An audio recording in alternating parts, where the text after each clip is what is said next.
Nos encontramos en una época en la que hemos tenido la fortuna de ver a muchos de nuestros superhéroes favoritos en una serie o película. Sin embargo, a veces la adaptación no es lo que algunos quisieran, ya que en ocasiones las características raciales o la sexualidad de los personajes son cambiadas. Aquí es donde entra el tema de la inclusión, uno de los temas más polémicos dentro de la comunidad geek. Basta con emitir una opinión a favor o en contra para estar en medio de una lucha apasionada de posturas en la que parece que finalmente nadie se pone de acuerdo. Hola queridos geekers, ¿cómo están? Yo soy Go, el Monitor Geek. Si eres nuevo en el canal, te comento que aquí nos gusta tomarnos los cómics muy en serio y los analizamos a profundidad para poder ver más allá de lo evidente. Hoy hablaré acerca de un tema bastante polémico, la inclusión racial y diversidad sexual en los cómics, series y películas de superhéroes, para que podamos darnos una mejor idea de por qué sucede este fenómeno y a final de cuentas si es necesario.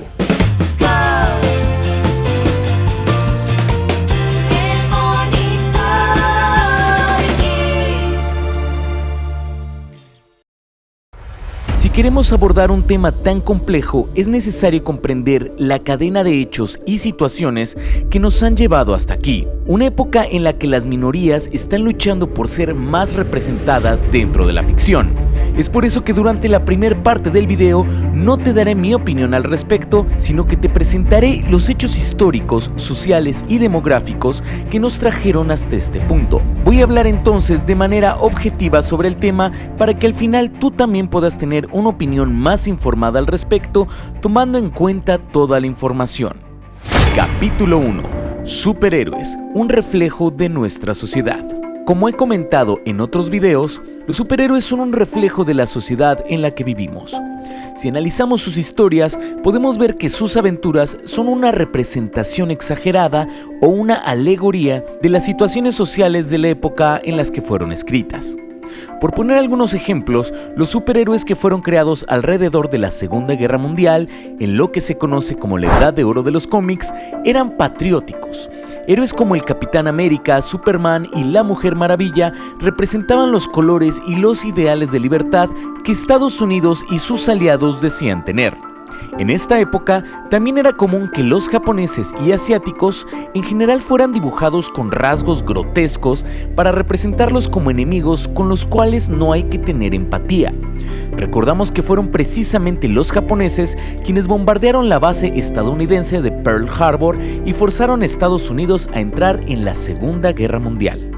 Unos años después comenzó la Edad de Plata de los cómics, una época en la que los superhéroes tenían poderes que provenían principalmente de la radiación o los experimentos. Héroes como Spider-Man, Hulk o los Cuatro Fantásticos precisamente representaban el miedo a la energía nuclear en una sociedad que se encontraba inmersa en la Guerra Fría y que apenas había presenciado la caída de una bomba atómica.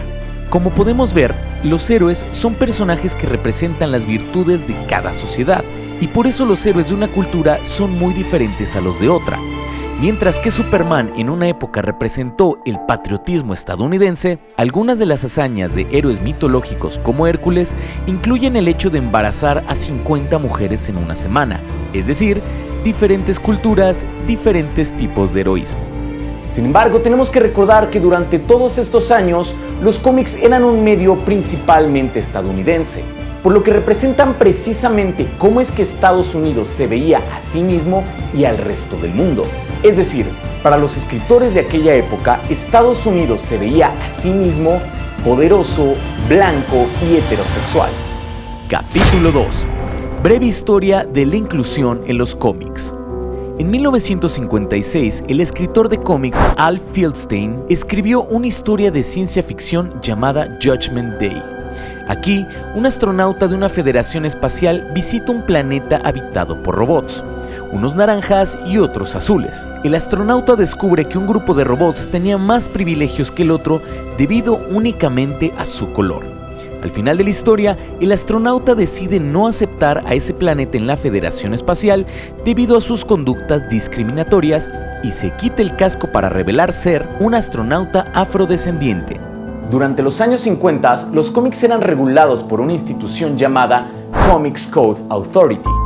Ellos se encargaban de revisar las historias y censurarlas en dado caso que incitaran a la violencia, al desorden, a la homosexualidad o a cualquier otra cosa que ellos consideraran inmoral. Cosa que ocurrió con esta historia de Judgment Day, ya que no admitieron el panel del astronauta al final de la historia.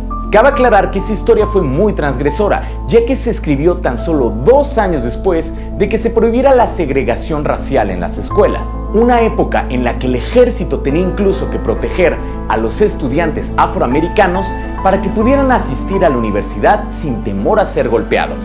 Desde la edad de oro de los cómics existen personajes afroamericanos en las historias. Sin embargo, estos regularmente eran personajes de soporte representados con rasgos físicos exagerados o llenos de estereotipos como estatura pequeña, labios grandes o incapaces de hablar bien el inglés.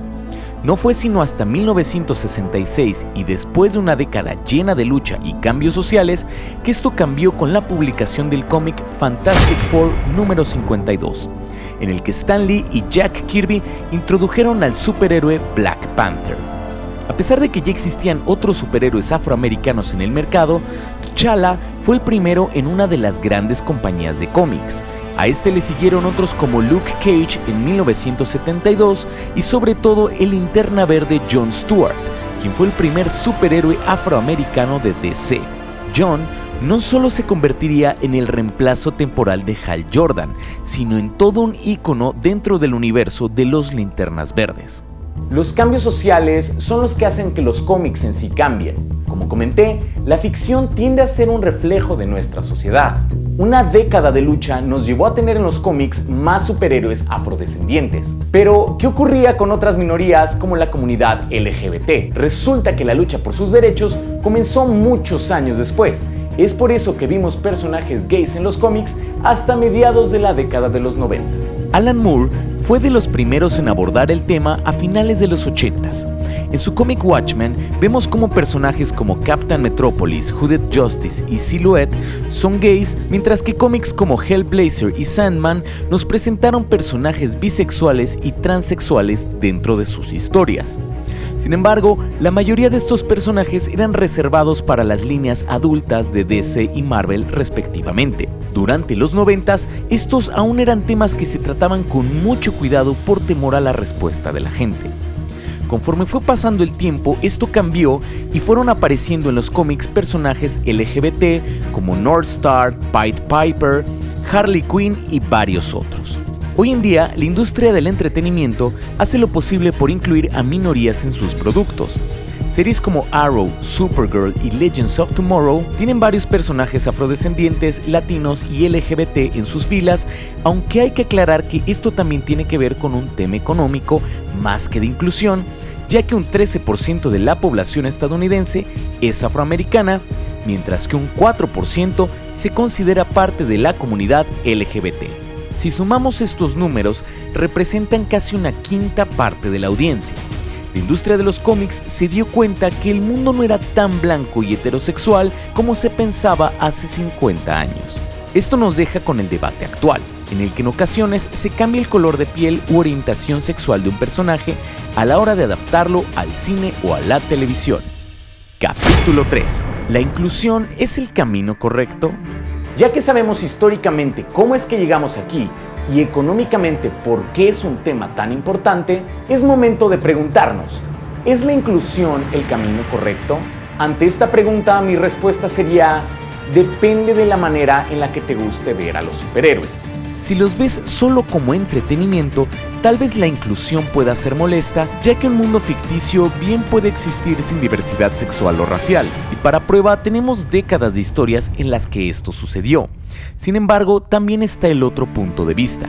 A mí me gusta ver a los superhéroes como un reflejo de nuestra sociedad, y me gusta que las historias, las situaciones y los personajes sean tan diversos como lo es nuestro mundo, ya que creo que le añade una sensación de realismo a los cómics, como sucede con historias como Watchmen. Sin embargo, esto no quiere decir que esté de acuerdo con todos los casos en los que se cambia el color u orientación sexual de los personajes.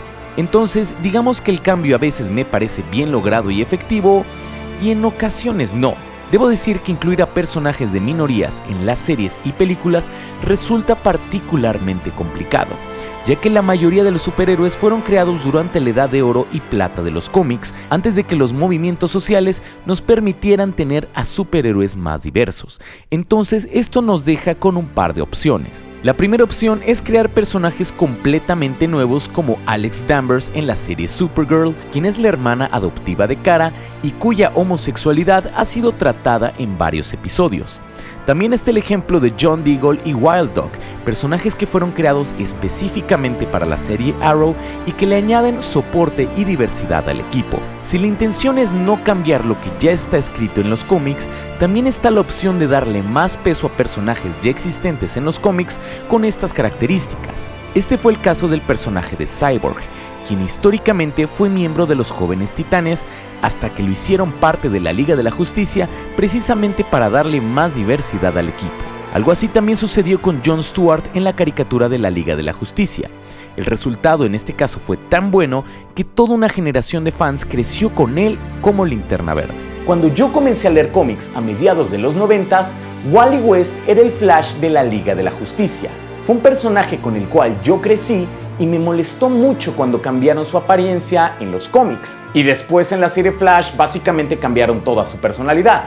Entonces creo que hay personajes que no deberían de cambiarse ya que tienen muchos años de historias consolidadas. Sin embargo, también soy de la idea de que hay personajes en los cómics tan desconocidos o desperdiciados que realmente no veo por qué no podrían cambiarlos a la hora de adaptarlos a otro medio. Mi ejemplo favorito para esto viene con el personaje de Katie Kane, alias Batwoman, quien fue creada en 1956, aunque no lo crean, para demostrarle a la gente que Batman no era un personaje con connotaciones homosexuales. Resulta que unos años atrás, Batman y Robin habían sido fuertemente criticados por el psiquiatra Fredric Wertham porque parecía que ambos vivían una fantasía homosexual. En palabras del propio Wertham, Robin era un joven atractivo que usualmente es mostrado en su uniforme con las piernas desnudas. Él está lleno de energía y está dedicado únicamente a Bruce Wayne. A menudo se para con las piernas abiertas y su región genital es evidente. Katie entonces vivió algunas aventuras muy heterosexuales junto con Batman durante la edad de plata de los cómics hasta que el personaje fue olvidado durante mucho tiempo. Esto cambió en el 2006 cuando DC Comics reintrodujo al personaje bajo el nombre ligeramente cambiado de Kate Kane, quien era abiertamente homosexual. El personaje funcionó tan bien que se le puede ver prominentemente en películas animadas como Bad Blood y próximamente tendrá su propia serie en el llamado Arrowverse. Este es un gran ejemplo de cómo un personaje poco desarrollado fue transformado exitosamente en todo un discurso acerca de la inclusión y la diversidad sexual. Estar a favor de la inclusión no significa estar de acuerdo con todos los cambios que se nos presenten.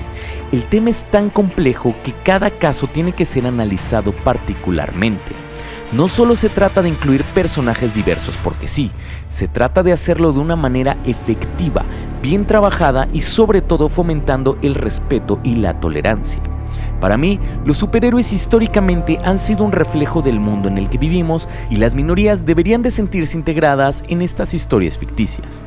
Así como fue polémico hace 50 años tener a superhéroes afrodescendientes o escuelas sin segregación, hoy en día aún sigue siendo polémico incluir personajes LGBT en series y películas. Afortunadamente, las puertas se han estado abriendo. Ahora solo pido que los escritores lo hagan bien y que nosotros como fans podamos tener una opinión informada y que logremos debatir estos temas sin recurrir a comentarios racistas, homofóbicos y sobre todo personales en contra de los actores y actrices involucrados. Si hay algo que nos han enseñado los superhéroes es a ser virtuosos mediante el ejemplo. Eso es todo por hoy, mis queridos geekers, y ya que este es un tema bastante polémico, me gustaría saber qué opinas tú, así que déjame tu comentario. Si te gustó el video, no te olvides de suscribirte a mi canal, donde subo contenido nuevo los días 15 y 30 de cada mes. Yo soy Go, el Monitor Geek, y nos vemos después.